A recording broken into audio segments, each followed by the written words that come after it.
আমি নাহাও ন ভিডিও এটা বনাই পোৱা নাই নিজে খেলা আমি অসমীয়া বনাই বেলেগ কোৱা আমাৰ চকুৰে পানী লগে কানে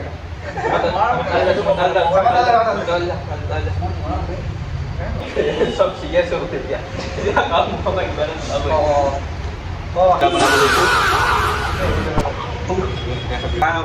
আজিৰ পৰা আমি এটা ইউটিউব চেনেল খুলিছোঁ আৰু এই ইউটিউব চেনেলটোত অকল মানে কমেডি ভিডিঅ' আৰু আমাৰ লাইফষ্টাইলটো মানে যেনেকৈ আমি জিম মাৰোঁ বা কেনেকৈ বাহিৰত উৎপাত কৰোঁ লগৰখিনিৰ লগত সেইটো বিষয়ে থাকিব আৰু ছাপোৰ্ট কৰিব। Thank U.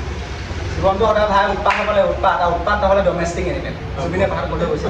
মোৰ লাজ লাগিছে মই এইখিনি কথা মই কৈছোঁ আমি ভিডিঅ'টো আপলোড কৰিম মুঠতে সেয়া চবে চাব আমাৰ